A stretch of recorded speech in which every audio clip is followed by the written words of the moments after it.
I've always hated the doctor's waiting room. I've always hated it because you gotta wait there so long. And they give you magazines to read, but they don't really give you any like guys magazines, like a Popular Science or a Sports Illustrated. And the last time I was there, swear to God, the only thing they'd left was a Cosmo.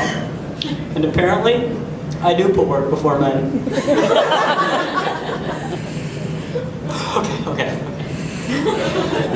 They were having a blood drive down at my school, and I wanted to donate some blood, but they wouldn't let me for stupid reasons.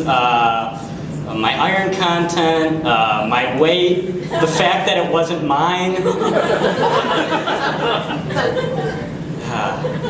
I was feeling sick a while back, but luckily there's this website now called WebMD.com, and it's an amazing site because you can type in your symptoms to WebMD.com, and it tells you what you might have and how to cure it. So I typed in my symptoms to WebMD.com. It said I was a hypochondriac.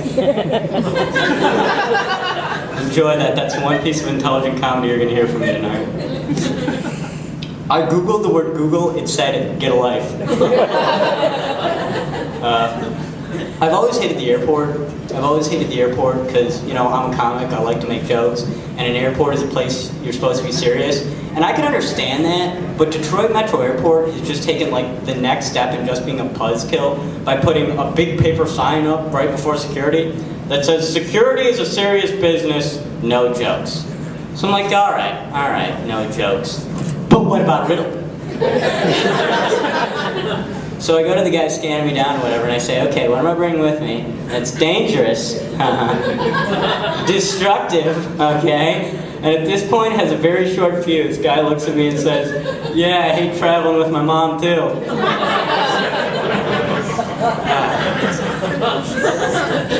My family's crazy. I think everyone's family is crazy though, because like, I got this one aunt, we can't even go out in public with her too much because she'll just embarrass us. Like this one time we were at a TGI Fridays or someplace like that, and she's ragging on my little cousin for his posture, like anybody cares anymore. And she's saying, you have horrible shoulders. That's because you have horrible posture, which is destroying your shoulders. Look at Mark, he has big broad shoulders. That's because he has great posture. And I was embarrassed because they're implants. Yeah, when I walked on stage, I saw y'all looking at my shoulders saying, I'm up here, all right? I'm not just a piece of meat you can oogle at, all right?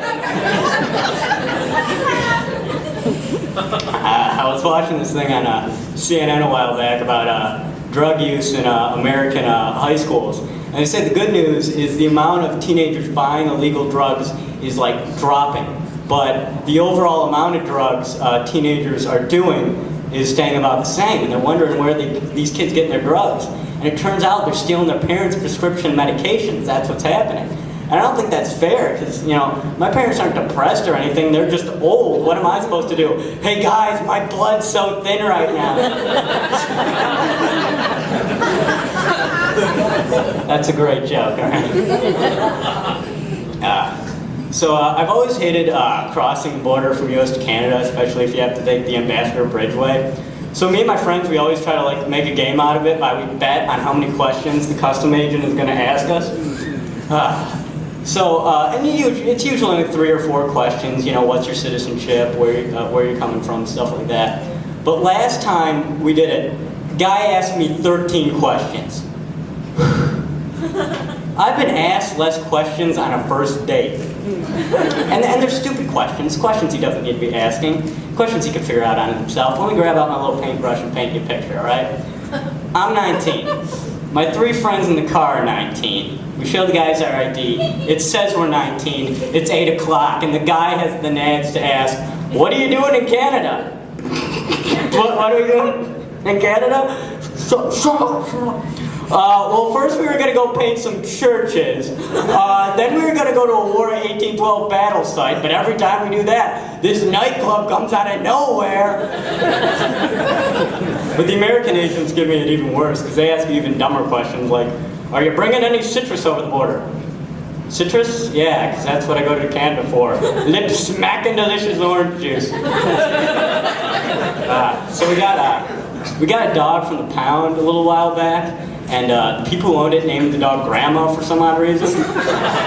And we had to change the dog's name to Brandy because I was sick of getting up in the morning and yelling, Grandma, get off the mailman!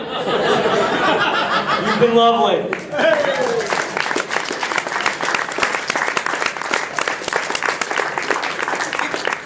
Keep it going,